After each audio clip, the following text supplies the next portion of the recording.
Hi, I'm Mark Loux, Extension Weed Scientist at The Ohio State University. We're standing out here the first full week of April. We've had a bunch of rain. We're supposed to get rain the rest of this week and also into next week. And I'm sort of sinking into my ankles to my knees here out in this field near campus. Marestail continues to be one of the weeds that we struggle with the most in the state. It's probably our most widespread glyphosate-resistant weed. And we have some pretty good management strategies in place. They're in the weed control guide, they're in our fact sheet, so you can access those at various places. Looks like we're in for maybe a little bit of a challenge this spring. We had a fall, end of 2014. We didn't get a lot of fall herbicides on, and of course, fall applications are sort of a key to starting your spring free of Marestail and basically being able to do about whatever you want with burn down. So we didn't get a lot of that done. And when that happens, then one of the strategies is to try to come in early spring when the Marestail are small, the overwintered ones when they're more susceptible to herbicides. And put everything on then or do some type of a split application. So what's happening right now is we're under some wet conditions. It's going to continue to be wet, so by the time we finally get in, we're going to have some Marestail that are probably fairly difficult to deal with. So the size of overwintered Marestail, they're starting to take off about now based on where we are here. We're in Columbus, so we're in the heat bubble here, so they might be bigger than they are where you are, and that of course depends on where you are north-south in the state. At my feet here, our Marestail of various sizes. You've got some here, a couple that are smaller here.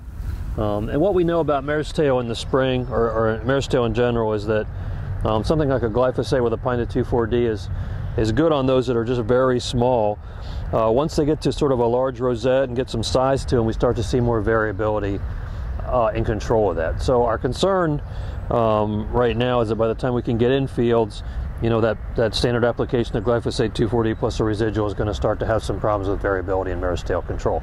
And that's been one of our biggest issues with Marestail, period, is because of the glyphosate resistance and the fact that 2,4-D is only a 70 to 80% herbicide on plants that have much size and who overwintered.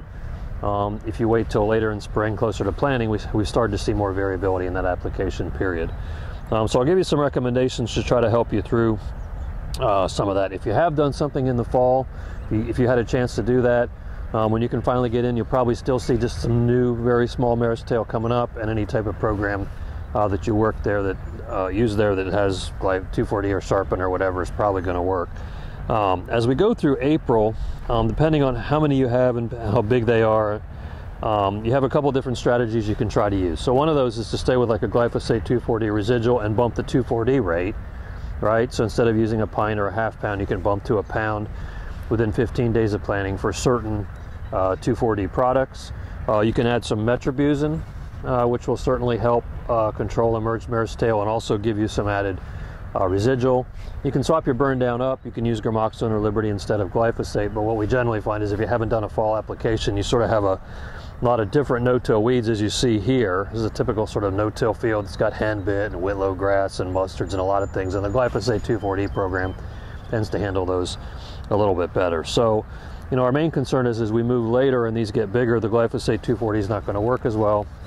As I said, you can bump a 2,4-D rate, add some metribuzin. There will be a point there where you can either swap Sharpen in for glyphosate or add Sharpen to the glyphosate 2,4-D mix.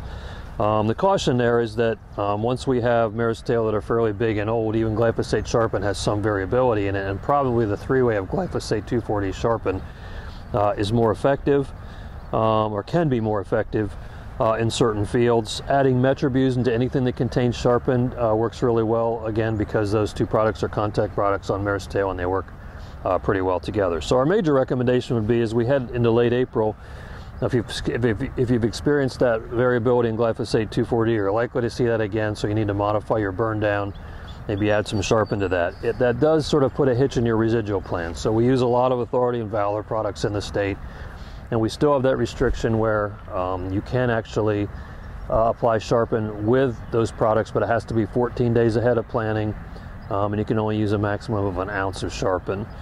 So as you get close to planting, sort of keep that in mind. You may have to modify your residual program somewhat.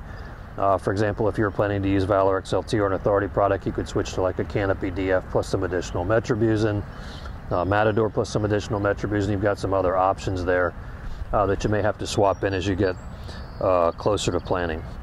Certainly, if you have a situation where you get dry enough, fast enough, and they're small, you can still try your standard program. But our major recommendation at this point is, based on this weather pattern and the fact that we didn't do a lot of fall applications, that there's probably going to need to be some added modifications to burn down programs to make them sort of more stout and more comprehensive. And basically the bottom line is ideally you're looking for at least two non-glyphosate products in there with some burn down that are going to help you on Marestail. So some metribuzin and some sharpen, metribuzin 2,4-D or 2,4-D or sharpen, something like that, to try to get you better control. Of course, if you're in Liberty Link beans, you'll probably be able to bail yourself out. You don't get necessarily absolutely complete control with your burn down. You've got the option to come back with Liberty and control some of those plants to survive the burn down, but they're generally more difficult to control.